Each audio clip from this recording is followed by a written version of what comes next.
ನಮಸ್ಕಾರ. ನನ್ನ ಹಿತೈಷಿಗಳಿಗೆ ನಾನು ಚೆನ್ನಾಗಿದ್ದೀನಿ, ನೀವೆಲ್ಲ ಚೆನ್ನಾಗಿದ್ದೀರಾ ಅಂತ ತಿಳ್ಕೊಂಡಿದ್ದೀನಿ. ಇವಾಗ ನಾನು ಎಣ್ಣೆ ಬಿಸ್ನೆಸ್ಸು ಮತ್ತು ಫೇಸ್ ವಾಶು, ಪೌಡರು ಮತ್ತು ಫೇಸ್ ಗ್ಲೋಯಿಂಗ್ ಎಣ್ಣೆ ಎರಡೂ ಮಾಡ್ತಾಯಿದ್ದೀನಿ. ತುಂಬ ಜನ ಆರ್ಡ್ರ್ ಕೊಡ್ತಾಯಿದ್ದಾರೆ. ನಾನು ಒಂದು ಸರಿಗೆ ನೋಡಿ 5-5 ಕೆ ಜಿದು ಮಾಡ್ತಾಯಿದ್ದೀನಿ. ತುಂಬ ಅಂದರೆ ತುಂಬ ನನಗೆ ಹಿಂಗಾಗಿ ವೀಡಿಯೋ ಯಾವ ಕಡೆನೂ ಗಮನ ಕೊಡೋಕ್ಕಾಗ್ತಾಯಿಲ್ಲ. ತುಂಬ ಒಬ್ಬಳೇ ಮಾಡೋದಲ್ವಾ, ಎಲ್ಲ ವೀಡಿಯೋದಲ್ಲೂ ತೋರಿಸಿದ್ದೀನಿ ನಾನು ಒಬ್ಬಳೇ ಮಾಡೋದು ಅಂತ ಹೇಳಿ. ಹಾಗಾಗಿ ನನಗೆ ತುಂಬ ಸಾಕಾಗ್ತಿದೆ. ಇವತ್ತಿಂದ ಈ ವಿಡಿಯೋಯಿಂದ ನನ್ನ ಮಗಳು ತೊಗೊಳ್ತಾಳೆ ಆರ್ಡರು. ನನ್ನ ಮಗಳ ನಂಬರ್ ಹಾಕಿರ್ತೀನಿ ಸ್ಕ್ರೀನ್ ಮೇಲೆ. ಇಷ್ಟು ದಿನ ನೀವು ಬೇರೆ ನಂಬರ್ಗೆ ಕೊಡ್ತಾಯಿದ್ರಿ ಆರ್ಡರು, ಇವಾಗ ಬೇರೆ ನಂಬರ್ಗೆ ಕೊಡಿ. ಈ ನಂಬರ್ಗೆ ಸ್ಕ್ರೀನ್ ಮೇಲೆ ನಂಬರ್ ಹೋಗ್ತಾ ಇರುತ್ತೆ, ಆ ನಂಬರ್ಗೆ ಆರ್ಡ್ರ್ ಮಾಡಿ. ನಾನೇ ಮಾಡೋದು, ನಾನೇ ಎಲ್ಲ ಕೊಡೋದು. ಆದರೆ ಆರ್ಡ್ರು ನನ್ನ ಮಗಳು ತೊಗೊಳ್ತಾ ಇದ್ದಾಳೆ. ದಿನಕ್ಕೇನಿಲ್ಲ ಅಂದರೂ ನನಗೆ ಒಂದು 80ರಿಂದ 100 ಆರ್ಡ್ರು ಬರ್ತಾಯಿದೆ ನನಗೆ. ಹಾಗಾಗಿ ನನಗೆ ತುಂಬ ಕಷ್ಟ ಆಗ್ತಾಯಿದೆ.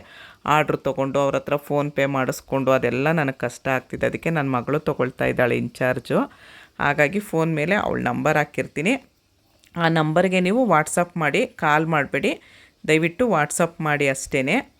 ಈಗ ಮಕ್ಕಳ ಎಣ್ಣೆ ಹೇಗೆ ಮಾಡೋದು, ಇವಾಗ ನಾನು ತೋರಿಸೋ ಸಾಮಾನೆಲ್ಲ ನಿಮಗೆ ಗ್ರಂಥಿಗೆ ಅಂಗಡಿಲಿ ಸಿಗುತ್ತೆ, ಆಯುರ್ವೇದ ಶಾಪಲ್ಲಿ ಸಿಗುತ್ತೆ. ಇವಾಗ ಮಕ್ಕಳ ಎಣ್ಣೆ, ಮಕ್ಕಳಿಗೆ ಶೀತ ಆಗಬಾರ್ದು, ನೆಗಡಿ ಆಗಬಾರ್ದು, ಕಫ ಕಟ್ಟಬಾರ್ದು ಅನ್ನೋದಕ್ಕೆ ಮಕ್ಕಳ ಎಣ್ಣೆ ಮಾಡೋದು ಹೇಗೆ ಅಂತ ತೋರಿಸ್ತೀನಿ, ಬನ್ನಿ ನೋಡೋಣ. ಮಕ್ಕಳ ಆಯಿಲ್ಗೆ ನಾನು ಅರ್ಧ ಕೆ.ಜಿ ಆರ್ಡ್ರ್ ಬಂದಿದೆ. ಈಗ ಎಷ್ಟು ಬೇಕೋ ಅಷ್ಟೇ ಆರ್ಡ್ರ್ ಮಾಡ್ತೀನಿ. ಯಾಕಂದರೆ ನಮ್ಮದು ಫೇಸ್ ಗ್ಲೋಯಿಂಗ್ ಆಯಿಲು ಚೆನ್ನಾಗಿ ಬರ್ತಾಯಿದೆ ಆರ್ಡ್ರು. ಇದು ಅರ್ಧ ಕೆ.ಜಿ ಮಾತ್ರ ಒಬ್ರು ಕೇಳಿದ್ರು, ಅದಕ್ಕೋಸ್ಕರ ಅರ್ಧ ಕೆ.ಜಿ ಹಾಕಿದ್ದೀನಿ. ಸ್ಟವ್ ಅಂಟಿಸ್ಕೊಳ್ತೀನಿ. ಇನ್ನು ಮಿಕ್ಕಿದೆಲ್ಲ ಈ ಪಾತ್ರೆಗೆ ಹಾಕ್ಕೊಳ್ತಾ ಇದ್ದೀನಿ ನಾನು. ಅರ್ಧ ಕೆ.ಜಿ 5 ಕೆ.ಜಿ ಆಯಿಲ್ನ ಪ್ಯೂರ್ ಎಣ್ಣೆನೇ ತರಿಸ್ತೀನಿ ನಾನು ತುಮಕೂರಿಂದ. ನನಗಿವಾಗ ನಮ್ಮೂರಲ್ಲಿ KV ಪ್ರಭು ಅಂತ ಅವ್ರ ಹತ್ರ ತರಿಸ್ತಾ ಇದ್ದೆ. ಈಗ ಅಣ್ಣಂಗೆ ಸ್ವಲ್ಪ ಅಲ್ಲಿ ಊರಿಂದ ಕಳಿಸೋದಕ್ಕೆ ಲೇಟ್ ಆಗ್ತಿದೆ ಅಂತ ತುಮಕೂರಿಂದ ತರಿಸಿದ್ದೀನಿ. ಇವಾಗ ಮೊನ್ನೆಯಿಂದ ತುಂಬ ಆರ್ಡರ್ ಅಂದರೆ ಆರ್ಡರ್ ಬರ್ತಿದೆ, ನನಗೆ ಮಾಡೋದಕ್ಕಾಗ್ತಾ ಇಲ್ಲ, ಅಷ್ಟು ಆಗ್ತಾಯಿದೆ. ಇದಕ್ಕೆ ಎಣ್ಣೆಗೆ ನಾನು ಏನೇನು ಹಾಕ್ತೀನಿ ಅಂತ ಅಂದರೆ ನೋಡಿ, ಇದು ಮಕ್ಕಳ ಎಣ್ಣೆಗೆ ಹುಟ್ಟಿದ ಮಕ್ಕಳಿಂದ ಎಷ್ಟು ದೊಡ್ಡವ್ರ ಮಕ್ಕಳವ್ರಿಗೂ ಹಾಕ್ಬೋದು. ಯಾಕಂದರೆ ಇದು ತುಂಬ ಇದು ರತನ್ ಜೂಟ್ ಯಾವುದು ಅಂತ ಕೇಳ್ತಾಯಿದ್ರಿ. ನಾನು ಇದನ್ನು ತರಿಸೋದು, ಇದು ತುಂಬ ಚೆನ್ನಾಗಿದೆ, ಹಾಗಾಗಿ ನಾನು ಇದೇ ತರಿಸೋದು. ನೋಡಿ ಹೀಗಿರುತ್ತೆ ರತನ್ ಜೂಟ್, ಅದನ್ನು ಹಾಕ್ತಾಯಿದ್ದೀನಿ. ಓಂ ಕಾಳು ಹಾಕ್ತೀನಿ ನೋಡಿ. ರತನ್ ಜೂಟ್ ಹಾಕ್ತಾ ಇದ್ದಂಗೆ ಕಲರ್ ಹೇಗೆ ಬಂತು ನೋಡಿ ಆಯಿತು. ಆಮೇಲೆ ಇದು ಬಜೆ ನಾವು ಮಕ್ಕಳಿಗೆ ತೆಯ್ದು ಹಾಕಬೇಕು, ಮತ್ತು ಹೊಟ್ಟೆಗೆಲ್ಲ ಎಣ್ಣೆ ಜೊತೆಲಿ ಹಚ್ಚಿದ್ರೆ ಬೇಗ ಶೀತ ಎಲ್ಲ ಆಗಲ್ಲ ಅಂತ ಹೇಳಿ. ಇದು ಮಂಜಿಷ್ಟ, ತುಂಬ ಒಳ್ಳೆಯದಿದು ಮಂಜಿಷ್ಟ. ಇದು ಅಶ್ವಗಂಧ. ಎಲ್ಲ ತುಂಬ ಮಕ್ಕಳು ಗಟ್ಟಿ ಆಗ್ತಾರೆ, ಮತ್ತು ನೆಗಡಿ ಕೆಮ್ಮೆಲ್ಲ ಬರಲ್ಲ. ನಾನು ಎಲ್ಲ ಸ್ವಲ್ಪ ಹಾಕ್ತಾಯಿದ್ದೀನಿ. ಎಲ್ಲನೂ ನಾನು ಕುಟ್ಕೊಂಡು ಪುಡಿ ಮಾಡ್ಕೊಂಡು ಹಾಕ್ಬೇಕು ಇದನ್ನು ನೋಡಿ.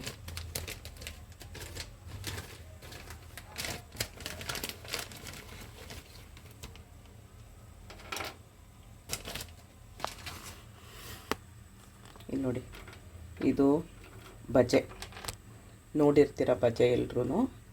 ಇದು ಅಶ್ವಗಂಧ, ಇದು ಮಂಜಿಷ್ಟ. ಇಷ್ಟ ಹಾಕ್ತೀನಿ, ಎಲ್ಲ ಕುಟ್ಟಿ ಪುಡಿ ಮಾಡಬೇಕು. ಇದು ಓಂ ಕಾಳು ಕುದೀತಾ ಇರ್ಬೇಕಾದ್ರೆ ಯಾವ ಕಲರ್ ಬಂತು ನೋಡಿ. ಈಗ ಸ್ವಲ್ಪ ಓಂ ಕಾಳು ಹಾಕೋಣ ಇದಕ್ಕೆ. ಗಮ್ಮಂತಿದೆ ನೋಡಿ, ಎಷ್ಟು ಚೆನ್ನಾಗಾಗ್ತಿದೆ. ಈಗ ನೋಡಿ, ಇದು ಬಜೆ, ಇದು ಅಶ್ವಗಂಧ, ಇದು ಮಂಜಿಷ್ಟ. ಇದನ್ನಿಷ್ಟನ್ನು ನಾನು ನೈಸಾಗಿ ಕುಟ್ಕೊಳ್ತೀನಿ ನಾನು ನೋಡಿ. ಈ ಥರ ಕುಟ್ಕೊಂಡಿದ್ದೀನಿ. ಇದನ್ನು ಇದಕ್ಕೆ ಹಾಕ್ತೀನಿ ನೋಡಿ, ಹೇಗಾಯಿತು. ತುಂಬ ಅಂದರೆ ತುಂಬ ಒಳ್ಳೆಯದು ಮಕ್ಕಳಿಗಿದು.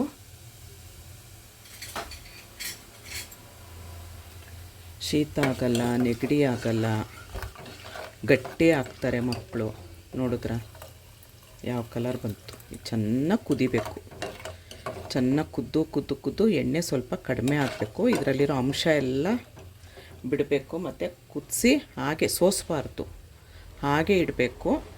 ನಾನು ಸೇಲ್ ಮಾಡೋದ್ರಿಂದ ಸೋಸ್ಕೊಡ್ತೀನಿ. ನಾನು 2 ದಿವಸ ಇದನ್ನು ಹಾಗೆ ಬಿಟ್ಬಿಟ್ಟಿರ್ತೀನಿ. ಆಮೇಲೆ ನಾನು ಸೋಸ್ಬಿಟ್ಟು ಕೊಡೋದು. 2 ದಿವಸ ಅದರಲ್ಲೇ ಬಿಟ್ಟರೆ ಅದರಲ್ಲಿರೋ ಅಂಶ ಎಲ್ಲ ಎಣ್ಣೆಗೆ ಬಿಡುತ್ತೆ. ಹಾಗೆ ನೋಡಿ ಎಷ್ಟು ಚೆನ್ನಾಗಿ ಬಂದಿದೆ, ಎಷ್ಟು ಮನೆಯೆಲ್ಲ ಘಮ ಘಮ ಅಂತಿದೆ ನೋಡಿ. 5 kg ಎಣ್ಣೆ, ಅರ್ಧ kg ಅದಕ್ಕೆ ಹಾಕ್ತೆ, 4.25 kg ಇದಕ್ಕೆ ಹಾಕಿದ್ದೀನಿ. ಒಳ್ಳೆಯ ಕಂಪ್ನಿದೇ ತರಿಸ್ತೀನಿ ನಾನು, ಕೊಡೋದನ್ನ ನೀಟಾಗಿ ಕೊಡಬೇಕು ಅಂತ. ಇವಾಗ ಇದು ಆಯಿಲು ಆಗಿದೆ, ಆಫ್ ಮಾಡಿ ಇಟ್ಟಿದ್ದೀನಿ ನೋಡಿ. ತುಂಬ ಬಿಸಿ ಬಿಸಿ ಇದೆ. ಇದು 2 ದಿವಸ ಹಾಗೆ ಬಿಟ್ಬಿಡ್ತೀನಿ. ಆಮೇಲೆ ನಾನು ಸೋಸ್ಬಿಟ್ಟು ಬಾಟ್ಲಿಗೆ ಹಾಕಿ ಪ್ಯಾಕ್ ಮಾಡೋದು. ನೋಡಿದ್ರಲ್ಲ, ಇಷ್ಟೇ ಮಕ್ಕಳದ್ದು ಎಣ್ಣೆ ರೆಡಿ ಮಾಡ್ಕೊಳ್ಳೋದು. ನಿಮ್ಮ ಮನೇಲಿ ಯಾರಾದರೂ ಬಾಣ್ತಿದ್ದೀರೋ ಬಸ್ರಿದ್ದೀರೋ ಯಾರಾದರೂ ಇದ್ದಾರೆ ಅಂದರೆ ಈ ಥರ ಎಣ್ಣೆ ರೆಡಿ ಮಾಡ್ಕೊಳ್ಳಿ. ತುಂಬ ಅಂದರೆ ತುಂಬ ಒಳ್ಳೆಯದು ಮಕ್ಕಳಿಗೆ ಹಚ್ಚಿ ಮಸಾಜ್ ಮಾಡೋದಕ್ಕೆ. ಇದು ಬಿಸಿ ಇದೆ, ತಣ್ಣಗಾದ್ಮೇಲೆ ನಾನು ಪ್ಯಾಕ್ ಮಾಡಬೇಕು. ಹಾಗಾಗಿ ವಿಡಿಯೋ ಇವಾಗಲೇ ಎಂಡ್ ಮಾಡ್ತಾಯಿದ್ದೀನಿ. ಇಷ್ಟೊತ್ತು ವಿಡಿಯೋ ನೋಡೋದಕ್ಕೆ ತುಂಬ ಧನ್ಯವಾದಗಳು. Thank you. ಜೈ ಶ್ರೀರಾಮ್.